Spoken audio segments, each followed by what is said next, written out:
ومركلة iyo mahmaahaheeni aha saddexlaha ah qaybtii saddexaad baynu hadda maraynaa mahmaahadeena maanta waxa weeyaan saddex ayaa lagu kabaa haddaba maxay yihiin saddexda lagu kabaya bismillaah assalaamu calaykum waraxmatullaahi wabarakaatu dhammaan waan idin salaamay walaalaha ku xidhan channelkeena Somali Cooking and Culture intay habeen wanaagsan intay maalin wanaagsan goor kasta iyo goob kasta aynu joognayna Allah subxaanahu wa ta'aala khayr baynu weydiisanaynaa waxaan leeyahay walaalaha cusub soo dhawaada channelku waa channelkiini walaalihii hore waa mahadsantiin dhamaantiin jazaakumullahu khayran baan idin leeyahay walaalayaal maanta ma sha Allah waa barnaamij kale oo ah murtideena afka hooyo xigmadeena luqadda Soomaaliga waa mahmaahadeena maanta waxay tahay waa saddex bariyaha waxa filay saddexda ay nagu badnayday ma sha Allah waayo mahmaaha Soomaalida markaad eegto iyagaaba muxaadara dhanaba haddaad iyaga laftooda eegto iyagaad cilmi badan ka helaysaa ma sha Allah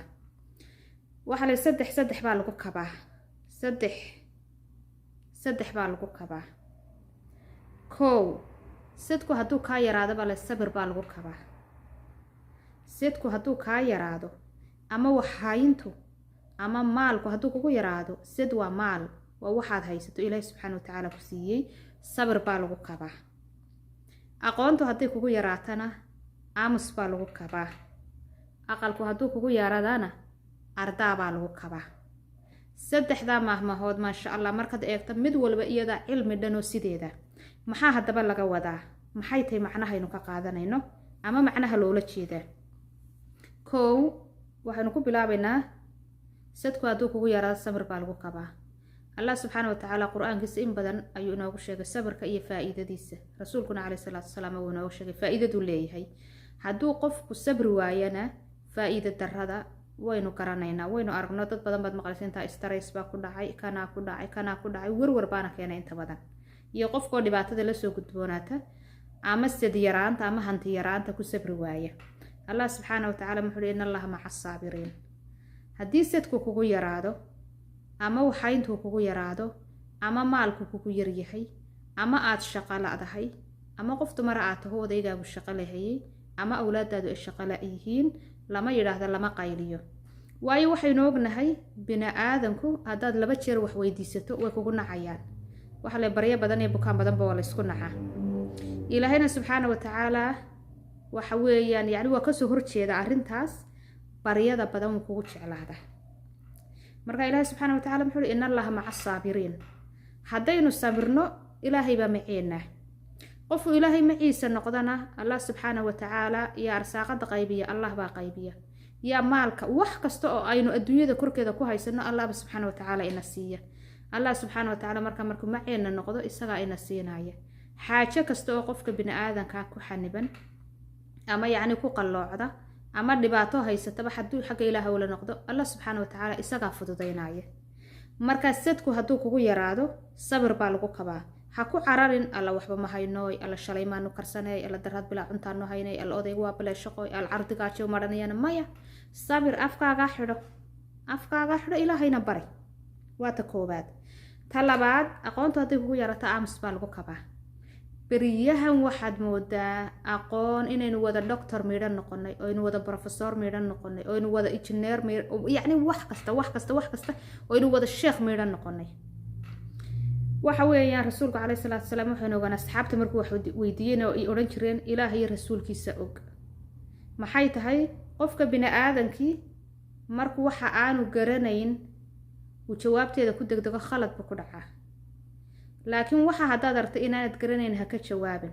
imika intaas qof baynu arkaynaa kaliyahay ka hadlayaan beerka waxana u fiican kaliya waxana u fiican dhabarka waxana u fiican jirka waxana u fiican kan kala u fiican creamkana qurux badan kana dhakhtarna ma baa dhakhtar baad sheesay qaar kood waxa laga yaabaa inaan iskuul baan istaagin ba haddana yani qof walba wuxuu rabaa inuu isagu wixii yani maskaxdiisa ku soo dhaca uu ka sheekeeyo waxa kale oo taa lamida waxa jira Allah subxaanahu wa ta'aala dadka qaar wuxuu ka dhigay aftahan waa qof hadli og qofna ma hadli oga waxa laga yaabaa kelmad xataa hadduu doono inuu islaha si fiican u dhe laakiin aftahan daraadeed inuu si khalada u yiraahdo way halka mushkilada uga timaado ama dhibaato uga timaado Soomaalida maxay halka yiraahdaan qof weyne eray ka dhacay waa geed qolofi ka dhacday marka waxa weeyaan hadduu maxay tahay kugu yar yahay aqoontu haddii kugu yartay aamus baa lagu kabaa waa la iska aamusaa. maxay kala Soomaalidu yiraahdaan af daboolan waa dahab.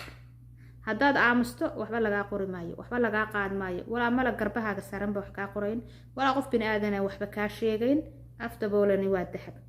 marka aqoontaadu hadday yar tahay aamuskaa lagu kabaa. mar dhaktar ha noqonin, oo mar macallin ha iska dhigin, oo mar professor ha iska dhigin, oo mar kan ha iska dhigin. yacni wax kasta ha odhan mayo xataa ma aqaano. xataa waxaa jira imka caalamka qofku hadduu wax soo akhriyo ama wax soo sheego wuxuu odhanayaan waxaan aqoon ma lihi ama ma, laakiin meel heblaayaan ka soo qaatay ama waxaan meel heblaayaan ka soo xigtay. inagu ma jirto. biri waxa laga yaabaa dhakhtar wuxuu ka hadlay inuu qof soo yaro dhagaysto isagu saa dambe uu dhakhtar ku noqdo inteedii ku sheego iyo waliba in kale uu ku sii daro jeebkiisa ama jeebkeeda. marka aqoontaadu hadday yar tahay aamus baa lagu kabaa. ta saddexaad aqalkaagu hadduu kugu yaraadana baa la yidhi ardaa baa lagu kabaa. aqalku hadduu kugu yaraado ardaa baa lagu kabaa. ardaagu waa maxay? ardaagu wax weyn inaad aqalkaaga hortiisa intaad ooda yaryar iyo qoryo yaryar iyo wax yar soo qaadato aad ku qabataa aqalka hortiisa in yaroo kaloo dul bannaan aad hortiisa ka dhisato. waad samayn kartaa. ardaa waa la yidhaah. waxaa kaloo jira inaad yacni aqalka ka yara fogayso ood aqalka meel ka yara fog aad ardaa yaroo kale oodo yacni meelaad kusoo ooday oo soo dhigdhigto qoryo yaroo soo hagaajiso maasha allah yacni dugsi aad usoo samaysay. halkaana ardaa waa la yidhaahdaa. marka aqalkaagu hadduu kugu yaraadana lama yidhaahdo waxaan wuu igu yaraado waan tuurayaaye, isagaa wax lagu darsadaa. Soomaalidu waxay yidhahdaan qofkaas yacni qofkii arkaan wixiisii tuuru iskaga tegay bay yidhahdaan. waa islaantii waxay yidhahdaan ama duqdii awrka cirka aragtay ee dameerkeeda jarka ka xoortay.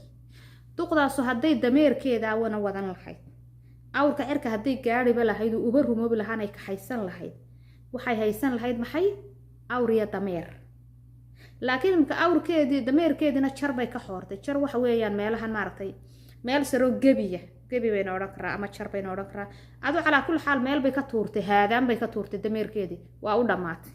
awrkii cirkana miyay gaadhaysaa? waa xidigaha isu tegay, ma gaadhayso. marka aqalkaagu hadduu kugu yaraadana waxa weeyaan ardaabaa lagu kabaa. wax kastoo kugu yaraata maradaadu hadday kugu gaabata lama tuuro iyada lafteeda dee ragcad kalaa lasii saartaa, waa lasii dheeraystaa, hoos baa loo sii dheereeya. wax kasta yacni aad haysato waxaa lagu dayaa ama la isku dayaa in wax lagu soo kordhisado. laakiin inagu imika baryahan dambe waxaad moodaa qof baad arkaysa lagu dhahay hebel mee gurigiisa oo gurigi reer hebel way ka gureenoo guri weyn bay raadsadeen. waxa laga yaabaa kaa weynay degayaan inaanay kiradiisa awoodin, inaanay iyagu lahayn, koodina wuu baaba'ayaa, ku kalena way nabnabayaan oo way hagaajinayaan oo way nadiifinayaan oo way hagaajinayaan oo qof meel iska fadhiya lacagtooda siinayaan. laakiin hadday koodaa yare hore intay soo naashnaashtaan ama wax ku soo dardarsadaan lacagtaana urursan lahayn, waxa laga yaabaa bartaa lafteeda bangalo ka dhisan lahaayeen ama aqal weyn ka dhisan lahaayeen. marka weligaa waxaad haysato waxuunbaa lagu kordhisaa laakiin lama tuuro. marka halkaana maxaa imanaysa? aqalkaagu hadduu kugu yaraado ardaabaa lagu kabaa. marka mahmahdeena maanta maasha allah tabaaraka raxmaan waa mahmaha aad iyo xikmad uga buuxdo ilaa xad. qofkuna hadduu gebigeeda saddexdaa maanta eego yacni maasha allah waana inoogu filan tahay, wax sheeg bay inoogu filan tahay, maxaadira inoogu filan tahay, yacni dhan kastaba way naga dhisaysaa. marka mahmahdeena maasha allah maanta waxa way saddex baa lagu kabaa. sadku hadduu kugu yaraado sabir baa lagu kabaa. haddii maalku kugu yaryahay sabir baa lagu kabaa, ama wixii kale daad u baahan day kugu yaryihiin sabir baa lagu kabaa. aqoontu hadday kugu yartahayna aamus baa lagu kabaa. aqalku hadduu kugu yaryahayna hee ardaa baa lagu kabaa. insha allah tacaala intaynu dib u kulmayno waxaan idinkaga tegayaa share iyo like iyo comment quruxda badani waa xaggiina. anna insha allah tacaala inaan mahmaaha idin keeno oo inoo keeno aan isleeyahay ummadeena maanta dhibaatooyin badan ay ku jiraan bay insha allah tacaala haddaynu dhaqankeena u noqono aynu kaga bixi doonaa. waxaa u badanoo stresska ama qofku yacni buufiska xanuunka la yidhaahdo uu isla hadlaayo waliba aad qurbaha ugu badan markay dadku dadkoodii ka fogaadeen. qofku ehelkiisii in adeerkii iyo walaashii iyo walaalkii iyo jaarkiisii iyo qofku u wareegayo cusbada ama milixda kolba saad u taqaana kasoo qaadanayay markuu waayo uu aqal ku xidhnaado ee luuqad la-aani ku dhacdo ee ehel la-aani ku dhaco ee dal la-aani ku dhacdo ee yacni qofka gebigiisiba waxaan u noqdo qof dhinac kale u wareego, dhinac kale noloshiisii uga jeestay. xanuunada badan baa yimaada.